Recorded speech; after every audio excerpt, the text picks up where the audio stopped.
Hello and welcome to today's webinar, bright and early this morning on Living on Purpose. I'm Naomi Partridge and I would love to actually just say a quick hello in the chat. So if you've just come on, would you mind just giving me a quick hello? Maybe if you'd like to share your name, you don't have to. But yeah, I'd love to see who we've got on the call today as well. So yes, I can see your names. Fantastic. So hello Sandra, hello Caroline. Hello. Hi, Matt, I think that is as well. Hi, Ronald. So yeah, if you wouldn't mind, pop a note in the chat. It would be great to just see you on there just as we kick off. We are growing, a few extra people joining us. But it's just wonderful to have you there. Hello, good morning. Good morning from Lowestoft. Oh, how lovely. Is it snowing there as well? I'm curious. Let me know your weather status. It's snowing here in West Sussex, so it's nice to be on the inside. So really excited for today's webinar. I guess to have the chance to chat with other people, to share about something I'm deeply passionate, which is this idea of how do we, as intentionally as we can, live in tune with our sense of purpose, with our sense of calling, the sense of what it is we are here for at such a time as this in our lives. And this whole webinar will really be focused on this idea, in sharing it in a few different ways. So firstly, sharing a bit of a kind of personal story about the business that I'm part of, which is a purpose-led business. We'll talk a bit more about that. And then we're going to share what can only be described as 10 what I'm calling purpose hacks. And what I mean by this is if we could decode all the lessons we've had as a business for the last 5 years into 10 simple ideas, simple top tips, what would they be? So we're going to share those with you, and then we'd love to just take some questions and get a bit of discussion going at the end with any time that we have. So just to kick us off, a little bit about me. So my name's Naomi. As I've just said, I live in West Sussex, which is where we base our business. It is currently snowing here, and my background really is that I am a co-founder of a business called HOLOS Kombucha. There's 5 of us. I put a little arrow there to show me in that group, and we are a drinks business which has a purpose of supporting survivors of trafficking through employability and also through the use of our shares as a business. I'm going to talk a bit more about that business, but I wanted to share a little bit more background behind what I'll be using to inspire this webinar today. So as well as co-founding this business, I also have done quite a bit of work over the last 15 years with a variety of leaders who are maybe vicars, through to business leaders, through to teachers, through to local government, and working with them on kind of key transitions in their life when they're looking at this big question of how do I pursue my sense of purpose, my sense of call, what I feel like God is asking of me to do? How do I move into that? Both people who have a faith and people who don't have a faith, who simply want to make their life count and mean something. And I want to share with you today, I guess, some of the things I've noticed as well through that journey.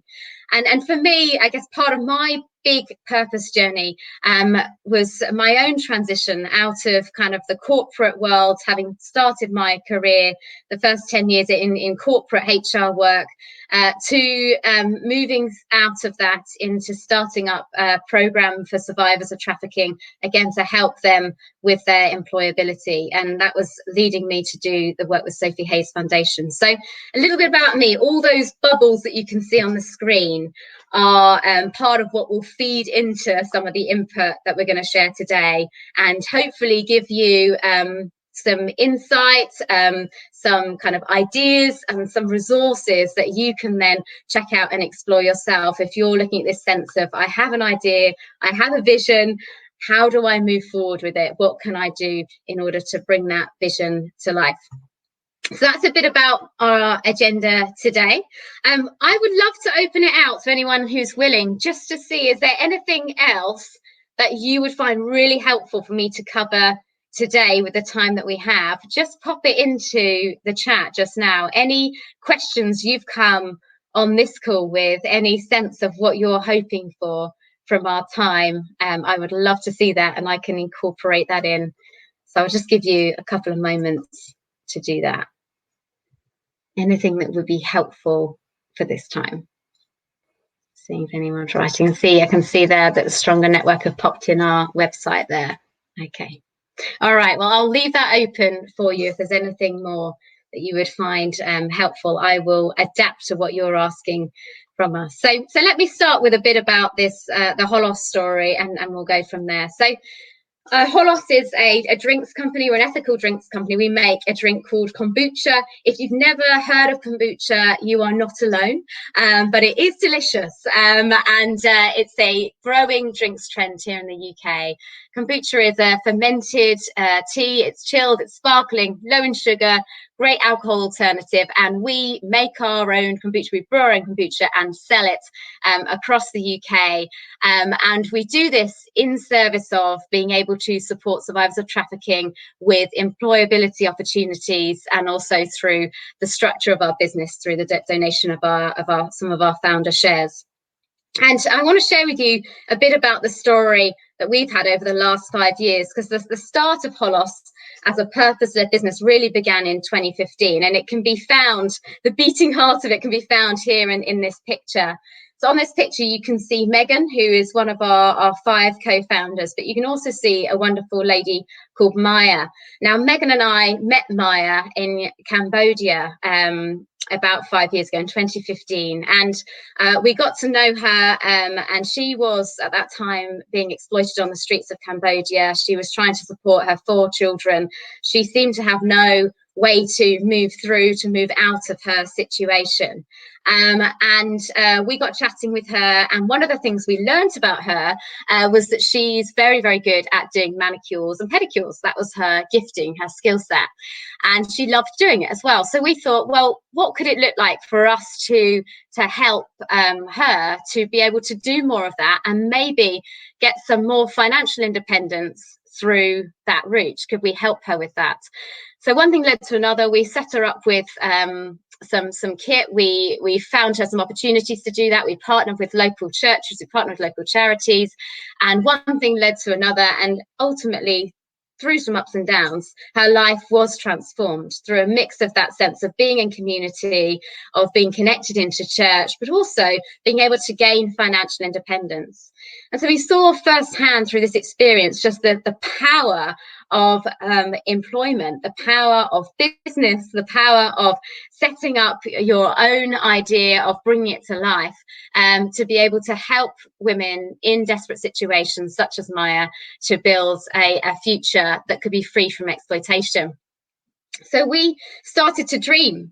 We started to dream of, well, what could it look like to do something similar in the UK? And that dream led to ultimately where we are today with Holos. So we have a mission as a business to encourage and equip survivors of trafficking to gain meaningful employment through job placements, through charity partnerships, and through training. And we use our kombucha, we use our product as a vehicle to enable that. And our name really is the essence of our business. Holos means in Greek complete or whole, and that is our mission. Yes, to make products that are whole, that are good for you, that are good for your gut health, which is what kombucha is, that are going to be tasty and delicious and bring that sense and feeling of wholeness, but also through the work that we do, providing opportunities for the women that work with us to also experience that sense of wholeness in their lives through financial independence and through belonging to part of our community. So that's our vision, and we're trying to solve a huge problem and playing a tiny part in that, and still very much learning our journey of how do we help the women that we're working with to escape that cycle of exploitation and to be free from slavery. That is our beating heart purpose behind our business, and that's what we're really about. And our vehicle, of course, is through a product which is on the shelves of restaurants, on the shelves of retailers, and can be found online. And we use that as a medium. We're using our business to fulfill that deeper and bigger purpose. So one of the things that we've found during this time, the last 5 years, is that it's had a huge amount of ups and downs. There's been real challenges. There've been really high highs and really low lows.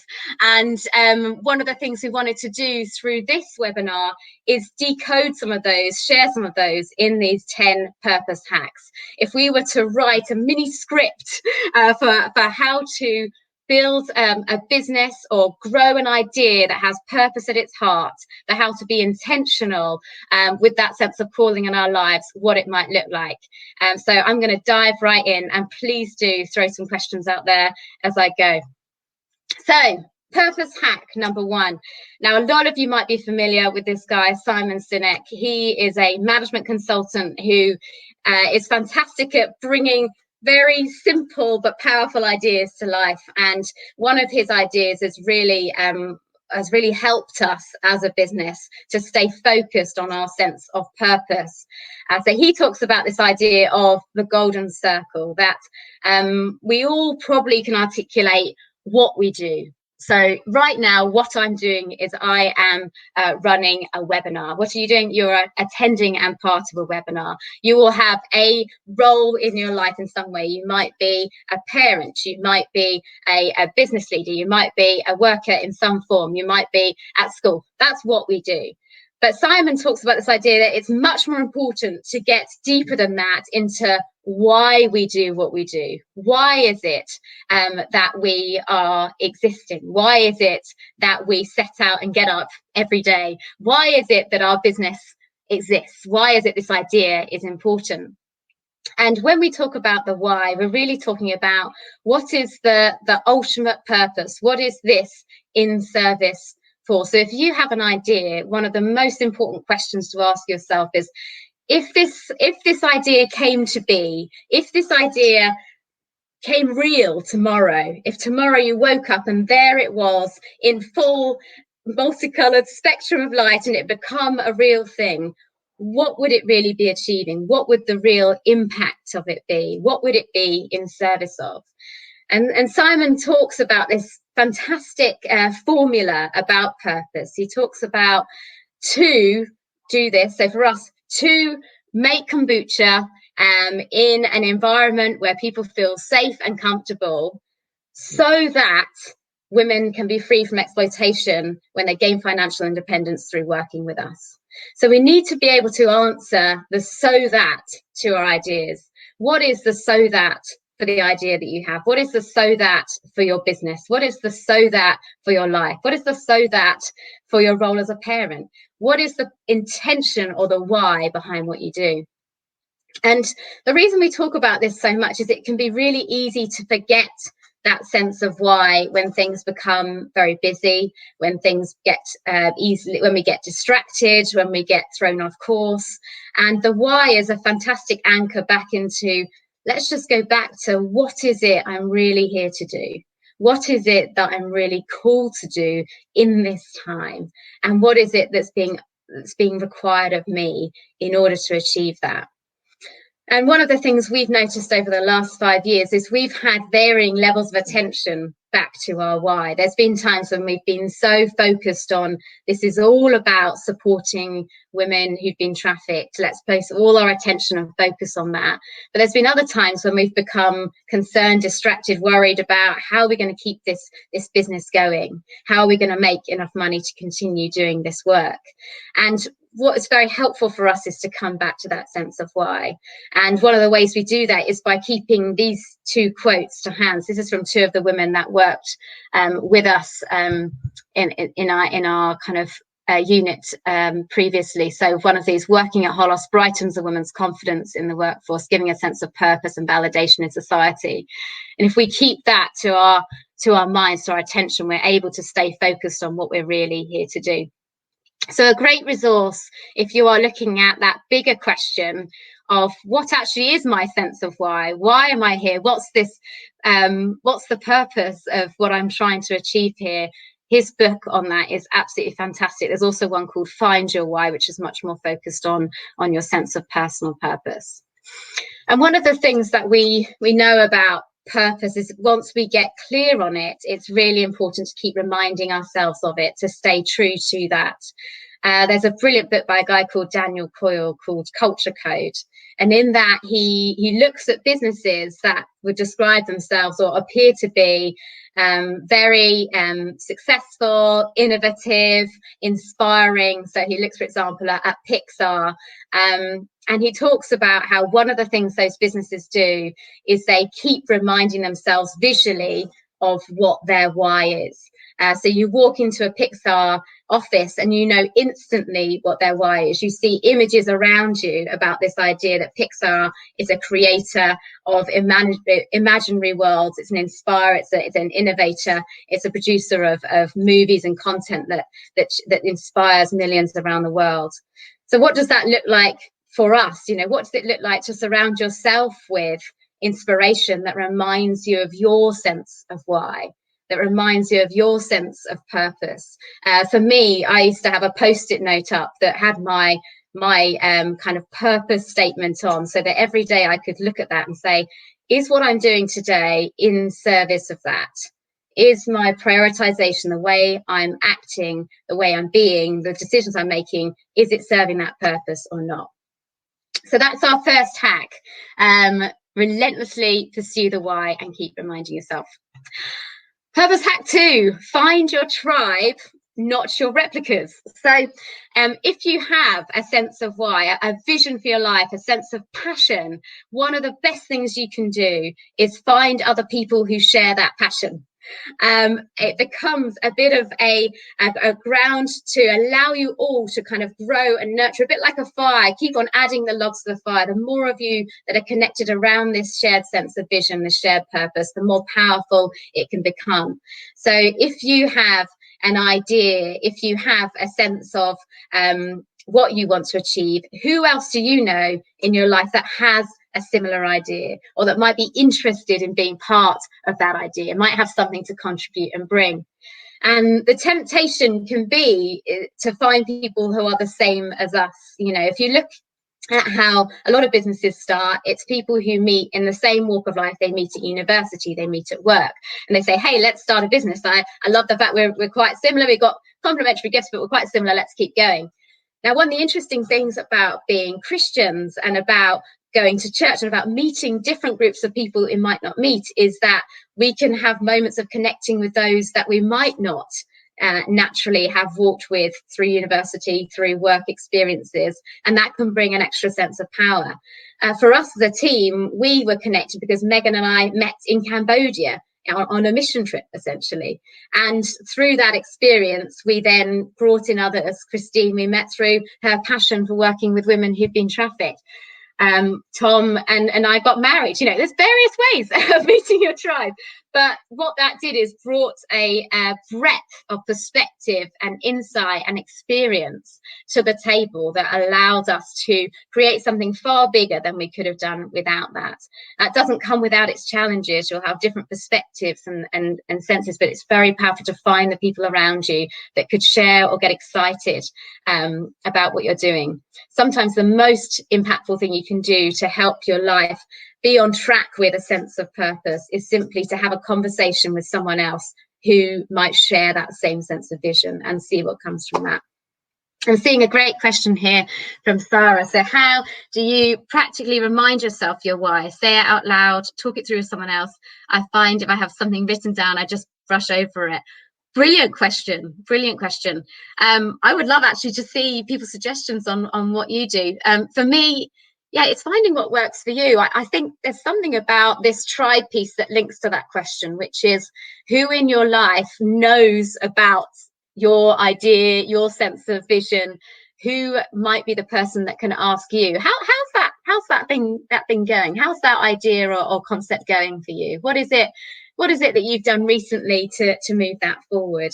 And finding people who could really champion you when perhaps you're struggling with the motivation or energy to do that yourself.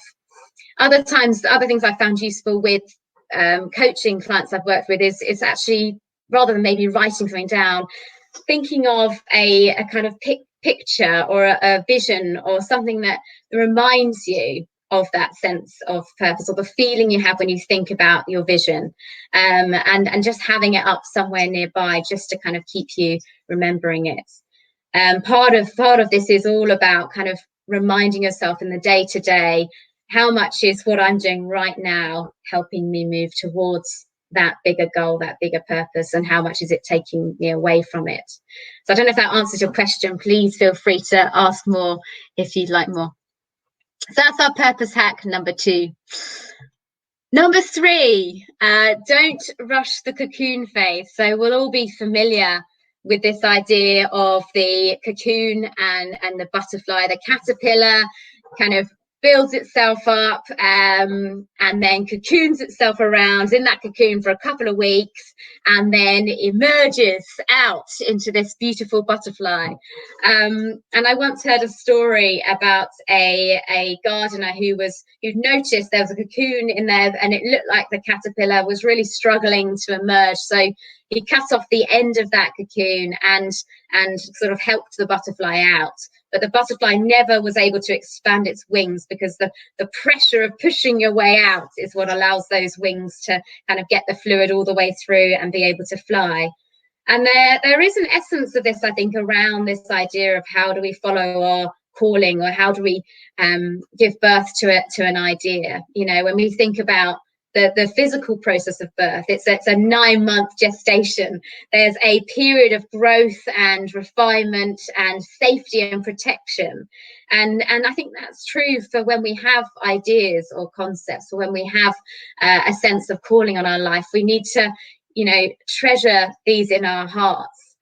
We need to allow them to be protected, perhaps with those trusted few within that tribe I talked about, perhaps spending that time with the Lord saying, help me to dream about this a bit more with you before we push it out. And there's an essence of patience, I think, that comes with it, of working out, is this the season for this to come to be, or is this the season for me to just keep watching and waiting and inviting in insight and perspective in order to know when that right season comes? And this can be an incredibly frustrating thing, because when we are fueled with passion, when we have a sense of vision, sometimes we just want to say, let's go, but we're not giving it its kind of due course and time to allow it to mature in our thinking in that protected space before it's out into the world. And there's a lovely article here just to refer you to in the Huffington Post, which I thought could be interesting for anyone to read, about this idea of kind of using the life cycle of a butterfly to help you think about kind of how we learn and how we grow ideas at the right pace and release them into the world at the right pace. So it's really important to kind of nurture the seedlings of ideas that we have, a little like you would a plant. You know, give it the food it needs, give it the support, the structure, before we kind of take it out into the world. But I'm going to say all that with a counterbalance, which is sometimes the temptation can be to stay in that cocoon until we have the perfect butterfly, until our idea has reached its full maturity. And one of the best pieces of advice we had as a Holos team was just to do something and just to experiment with our minimum viable kind of product or idea early on. And there's a brilliant speaker called Dave Evans, and he worked with a guy called Bill Burnett to use this concept of design thinking according to this idea of purpose. Now, he was looking at careers. How do you design think or design your own life? And the same can be used as well with businesses. How do we use design thinking to create ideas and to think about how we develop our business? Design thinking is all based in this sense that when we want to bring something into the real world, we don't need to get it perfect. We don't have needed to do a load of research or to be really academic, but we just actually need to get something out to test it with people to see, does this work in the real world, and to get live feedback and live input. And one of the things we had input on from Dave Evans was when he was speaking to us about our business. He said, well, you know, what would it look like to just create a sandpit a sandpit that you could play in, that's a sort of mini version of what it would be like to have this business in reality. And so one of the things we did is we set up a tasting night where we got 40 of our friends along, just to come hear a bit about our story, come and try some of our kombucha that we've been brewing up, see what you think about it, give us some feedback. And it was moments like that where we turned it into a sandpit. We turned it into something that was safe, contained, playful, fun, but gave us real life feedback. You could feel the grit in your hands. You could feel that sand. You could understand what people were saying, how they were responding to what they were drinking through our product. We could get a sense of how they responded to our story. And those moments were invaluable for helping us to then build up our business from there. You can see a little picture down here of Tom, my husband, and I at a market stall. Markets was one of the things we did, again, just to test the product really quickly. So for you, what's the equivalent of that for your idea, for your vision? What would it look like to gather a small group of people to experience your idea, or to run a small event, or to try out your product and try it in a small and contained way, just to see what you can learn through that experience, and bring it out of kind of conception, out of that cocoon, and into the real world to get the feedback and help you shape and grow it as you go. So that's our first 4 hacks. I'm going to move on to our 5th one now. And this is the 5th one, which is about not getting too cozy, but find people to stretch you. So one of the things about the tribe idea and finding people who can encourage you and champion you and walk with you is that after a while it can get a bit cozy. You all start to think, oh, this is a great idea. This idea is going to be really big. This is the thing. But actually, it's so important to invite in some of those kind of critical friends as well, people who will challenge you, people where you feel that sense of discomfort when you're about to have a conversation with them, because you know they're going to ask you a difficult question. But those difficult questions are sometimes what enables us to actually create much more than we would have first imagined. So for us in Holos, a really key kind of set of critical friends was the Resurgo Ventures program we were part of. They helped us really expand our thinking about the social impact we could have. They pushed us forward so significantly in the achievement of our goals as a business. We know we wouldn't probably exist if it were not for them. That was how critical their role was for us. And equally, I guess my question is, who are those people for you? What would it look like to invite in a couple of people where you feel like, oh, this might be an uncomfortable conversation, but I'm going to get a lot more from this? And there's a brilliant TED talk by a lady called Margaret Heffernan called Dare to Disagree. And she talks about the power of disagreement in helping an idea come to its full fruition. And she, in that talk, references some of the key medical advances that were made through people being willing to invite disagreement, challenge, and input into their ideas to help shape them. And she referenced one person who actually paid someone else to come along, and their sole role was to disagree with everything that they said in order that they might look through every loophole of this medical breakthrough to ensure that it would reach its fulfillment, and that it would be the right thing to do. So who's disagreeing with you? Who are you inviting in to challenge you about your idea? Who are you inviting in to help you move forward? And a lot of us will be familiar with this idea of the Disney process, but the rumor goes that Walt Disney, when he originally started to look at how to create these magical worlds that we know Disney to look like now, he would have a very strict process of ideation. He would, first of all, have his team in what he called the dreamer room. And in the dreamer room, anything is possible. Your wildest dreams, your wildest sense of vision and purpose can come to life. Ta-da! So you imagine them as a team saying, how about we have a world that's like Disney, where people can come and meet the characters and can come and see the palace, and maybe they can even stay in hotels. So it's like anything's possible. And then very strictly, once you've explored that fully, got that sense of vision, You then move rooms into the realist room. The realist room is, how would we actually make that happen? How would we make a Disney World happen? Where would it be located? What would be some of the ways we could actually do this? And only once that idea has been fully matured into vision and fully translated into how it could look in reality through the realist, is the critic then invited in. The critic's role is to point out everything that could go wrong with that plan. Now, note, the critic is not first. Okay, so if you know you have a tendency towards that, you might need some help on the dreamer front. You might need to invite someone, help me dream bigger about this, because I keep just thinking what's going to go wrong. But if you're in that dreamer camp, which as a team, probably for Holos, we were sat more in that space, you need that critic role. And for us, that's been the valuable and just essential role that Tom has played in leading Holos. He is able to bring that sense of, well, actually, let's really make this get real, and let's look at what could go wrong in order that we get it right. So just a bit of input there on this idea of just resist that coziness. Once you have an idea, once you have that sense of vision, that sense of purpose, inviting disagreement, inviting challenge, inviting fresh and different perspective.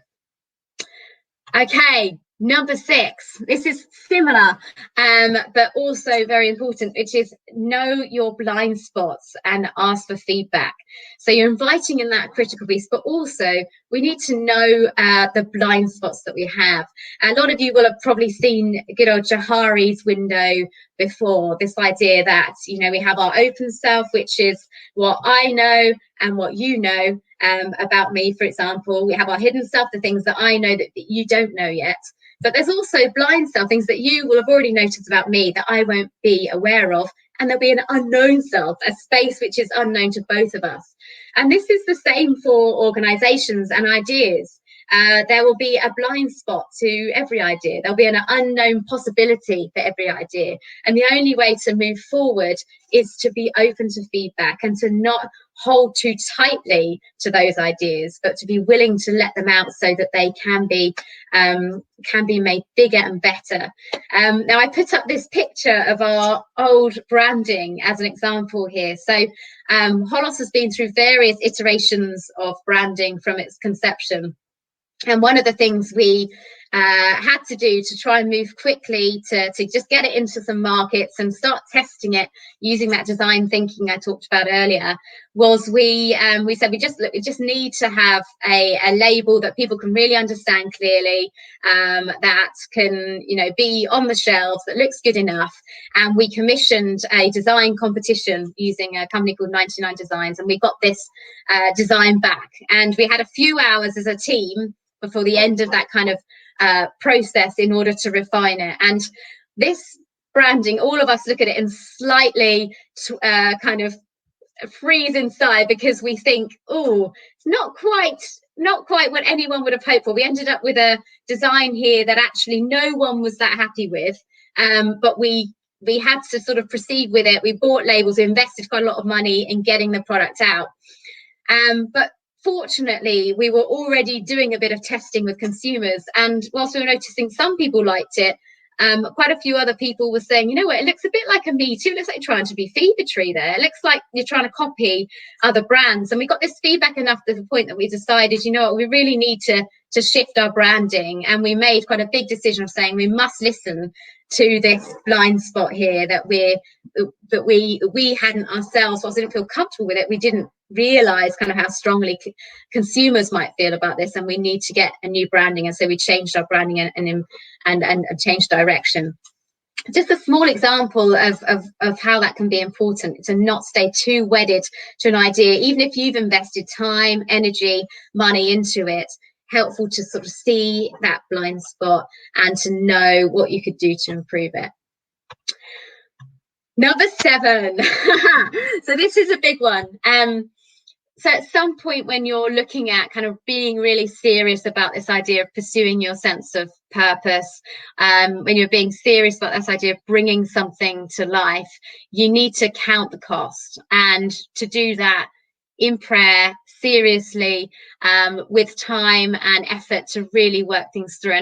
And these are just some of the questions that we found helpful to ask, and that we have had to ask ourselves a few times, actually, as we've continued to get more and more invested in this business, and it's taking up more and more of our energy, time, and resource.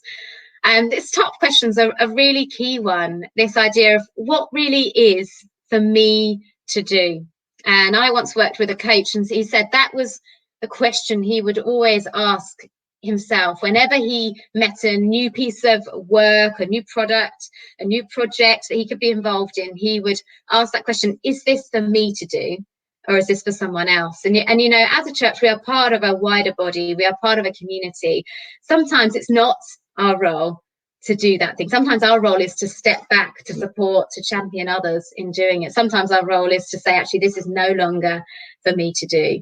And it's really important to go forward with discernment when we're looking at this idea of bringing something to life. Is this really for me to do?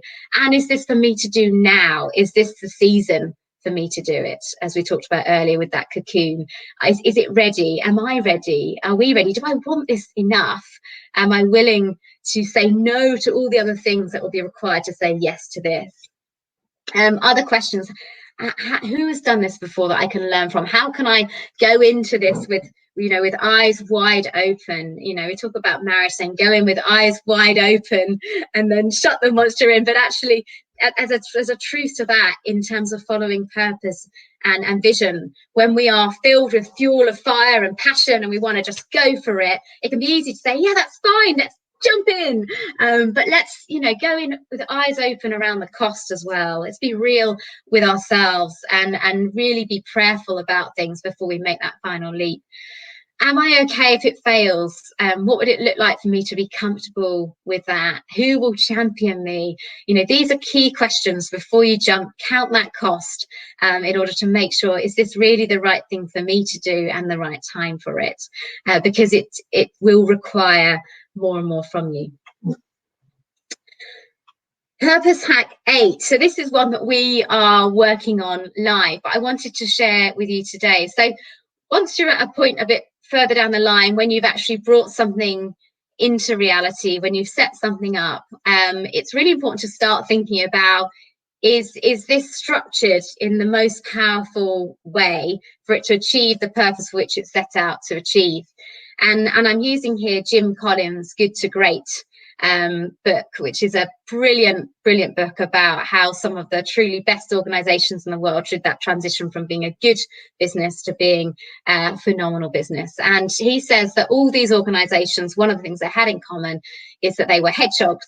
And the idea is the hedgehog has one big thing it does. It's prickly. That's its thing, but it does that really well. You know, it's really good at being prickly, protecting itself from enemies and staying secure. The fox does lots of things, but it's not as effective as the hedgehog, even though it's got all these different areas it's involved in. And that's partly what's kind of a really successful idea is about. It's something that's a big idea, that we are committed to that one idea rather than getting distracted with lots of variants and skews off that idea, as tempting as that can be. And Jim talks about this little diagram here. He says, you find your hedgehog where something you are deeply passionate about. So something that you deeply care about. It kind of gets you going, gives you that fire and that energy, that kind of heartbeat that you think, this is for me. And it's something also that you as an individual, you as a business, you as a team can be the best at in the world. Now that's quite ambitious, but if you think it's something that you can do better than others, that you could be best at in how you do it, whether it's the way you're doing, whether it's what you deliver. But then also critically, it's got to reach this third goal, which also drives our resource engine. Now that might be, it also enables me to make money to survive. It makes us money as a business, or it could be your purpose engine. It also ensures we're providing jobs for survivors of trafficking. And there's a brilliant podcast by Brené Brown on Spotify about this at the moment. She talks for 2 hours with Jim Collins, and it's fascinating about this concept of the hedgehog. And so most organizations don't ever find their hedgehog. They just keep releasing new products, new ideas, getting quite distracted, but never find that sweet spot of what we're passionate about, what we're best at, and what actually makes us money or drives that resource engine. And most organizations, if they do find it, tends to be about 7 years in. So that's what I keep saying to myself, in 2 years time we'll find it.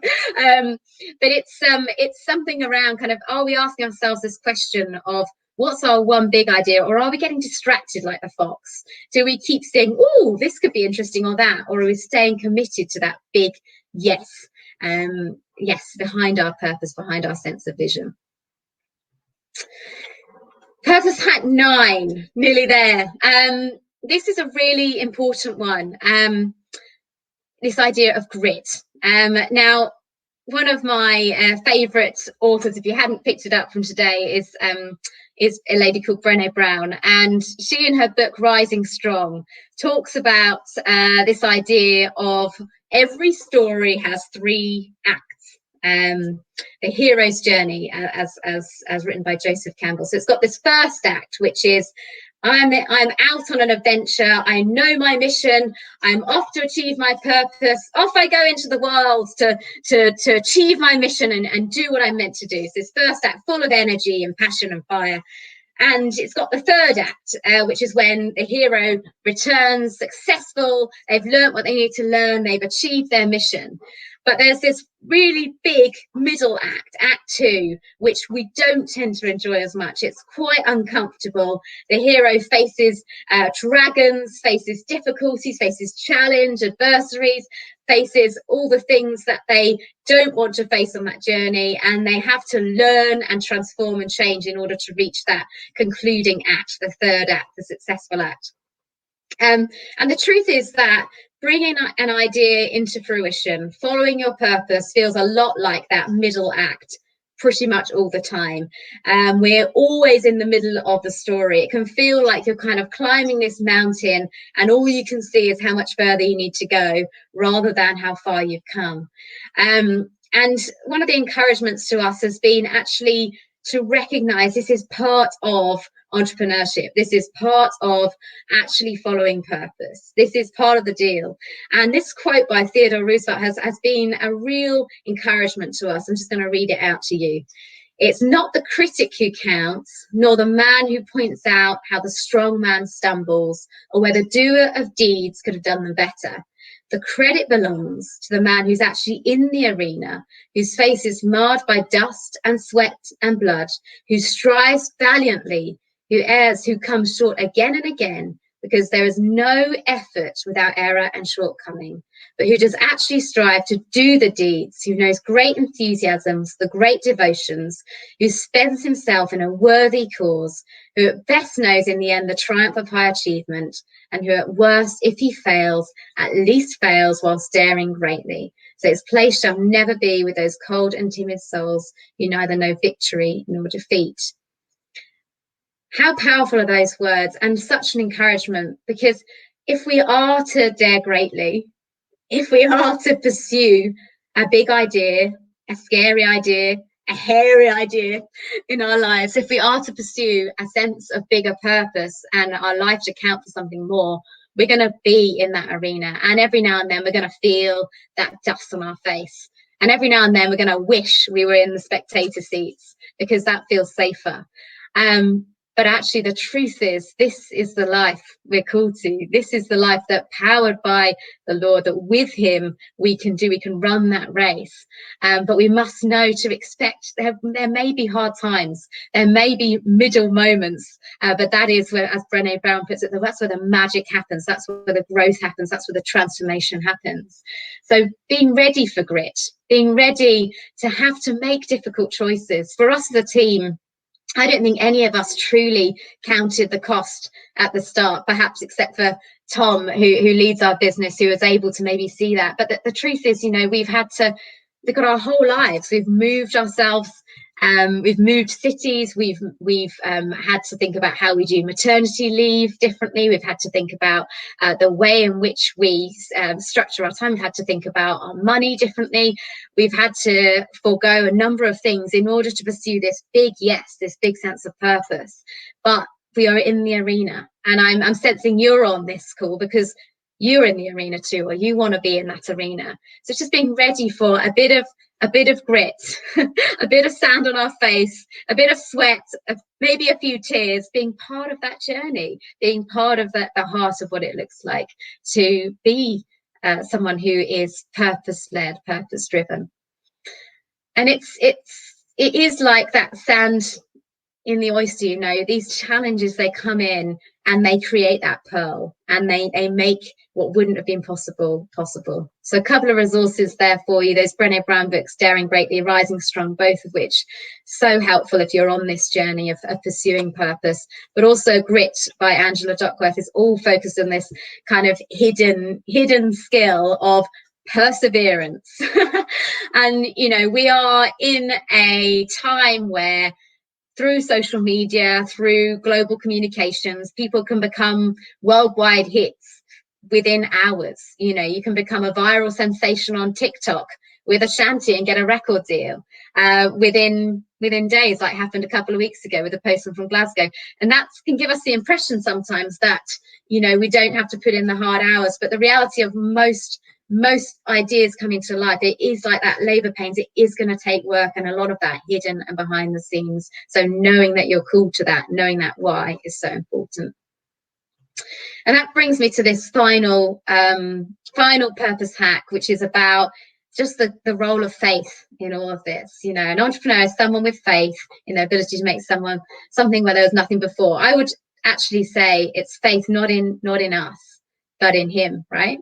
And we couldn't be doing this if it weren't for him. And it's really, this is the greatest invitation. If you are feeling a call on your life to bring an idea into fruition, if you're feeling that a call on your life to bring yourself into tune with a wider and bigger purpose for you for such a time as this, you're not alone. And the more we remember that, the more we are able to find joy in the journey. We don't have to reach the completion. We're able to not just climb the mountain, but to look back and enjoy the view and just say, wow, look what we've done so far. Look at this journey we're on together. And gratitude in the journey of being an entrepreneur is absolutely critical to keeping your joy levels up. Taking a moment to notice, actually, look what has been achieved. Let's just take a breath. Let's not just keep going. Let's take a breath and acknowledge what God has done, and acknowledge the achievement you've made, and celebrate for a moment to give us fuel to keep going. So that's my 10 hacks, our 10 hacks, I guess, as a team that we wanted to share with you, decoding this idea of how do you bring an idea to life. Now, we don't have all the answers. I'm hoping that's really come across today. We have a lot of questions and we're very much on the journey, but I'm excited to be on the journey with you guys as well, in the arena together as we really pursue this purpose and vision for our lives. So if you want to get in touch at all, we're going to do some Q&A in a minute, but if you want to get in touch at all, there's all our details. Feel free to grab some kombucha from our store, give it a try if you've not tried it before, or link in with us via any of our social media channels. We would love to hear from you and hear what you're up to as well. And it's always inspiring for us to connect with other like-minded people and organisations. I'm going to open it out now for any questions, and it'd be useful for me to talk over a bit more. I've given you an absolute brain dump there of information, so please do. Any comments, questions, pop them in the Q&A, and I'm going to take a much-needed sip of water whilst you do that. Sarah, thank you for asking another question. How do you stop worrying about competition in a flooded marketplace?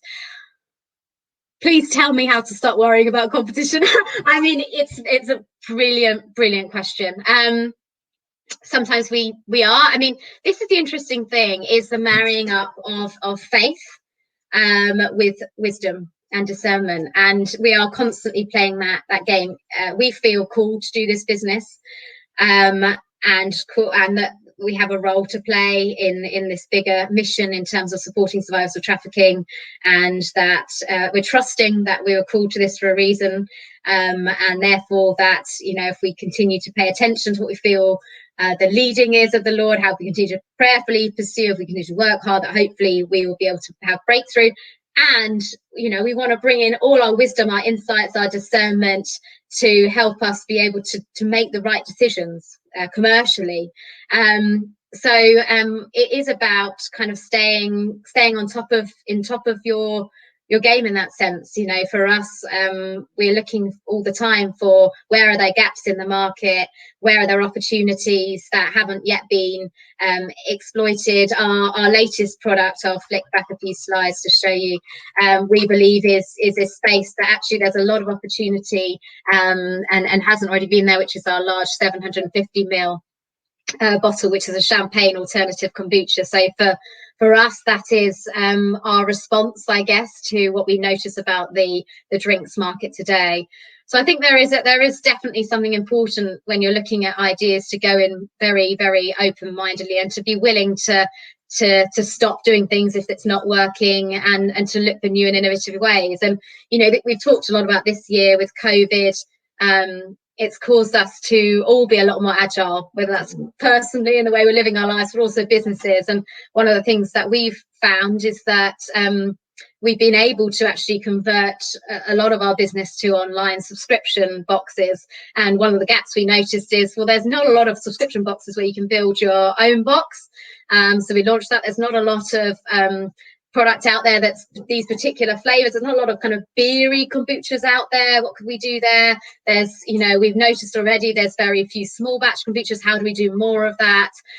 So we're constantly looking for those arenas and opportunities. And yeah, managing worry, managing anxiety is challenging, but I will say one of the best ways to overcome anxiety and worry and being consumed with some of those thoughts is to remind yourself of that bigger purpose. And for us, it's about keep on coming back to that why are we doing this? Okay, as we focus on that why and we focus on staying in our lane, then some of those worries and anxieties go to the side and we're able to keep continuing what we're doing.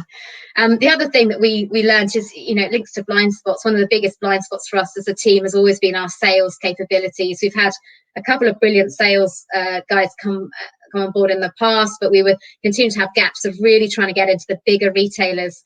And fortunately, we've just had a couple of amazing guys come on board who are filling that gap. So just being aware of the weaknesses we have. Just in UK, yes, we are just in the UK, Tony. Yeah, that's right. So yeah, do check us out on our website as well. Any more questions? Pop some more questions through. I would love that. I'm also noticing there's some things on the chat. How did you come up with the name Holos? Have you found having an unfamiliar word? Yes, great question. So Holos, and there's been a number of kind of parts of our business that have been through prayer, come through prayer, through journaling. Holos was one of those. So Megan actually was journaling one day, spending some time with the Lord, and she found that word. I think she found it in one part of the Bible in a translation, and she just kind of looked more into it and found out that it's what it meant was wholesomeness and wholeness, and it just felt right. And generally, it's not been difficult for us having an unfamiliar word, because I think our branding it's quite distinctive because of those two O's, and people sort of understand it. Sometimes people say it wrong, but as a whole, it's not been too hard. I think the challenge has more been about helping people understand what kombucha is. That's been a bigger challenge for us. Launching a product that people don't really know what it is. That's been one of our hardest obstacles to overcome. If there's no more questions, one of the things I did want to leave you with is just one of my favourite quotes. There's a guy called Frederick Buechner who was a kind of Catholic priest, and he looked a lot at this idea of calling and how do we know our calling in the Lord, and how do we know what's for us to do. And he talks about our purpose or our calling being where our deep gladness meets the world's deepest needs. And I love that. I feel tearful talking about it, actually, and how good God is to give us things that make us glad. that he might use us in that way. So gladness being the talents and giftings that we have, the skills we have, the things that bring us life, the things that bring us passion, the things we do if we weren't paid to do it, we just do it anyway. Those are our deep gladness, but also this marrying up of where that meets the world's deep needs, the deep needs for justice, the deep needs for family, the deep needs for community, the deep needs for love, you know. And so that's my kind of final input to you, is find that sweet spot, find that space where your gladness meets the world's needs, and give that to God and just see what he does with that. What an adventure we are all on. So thank you so much for your time. Thank you for your listening ears, your questions, and yeah, I hope you found it useful.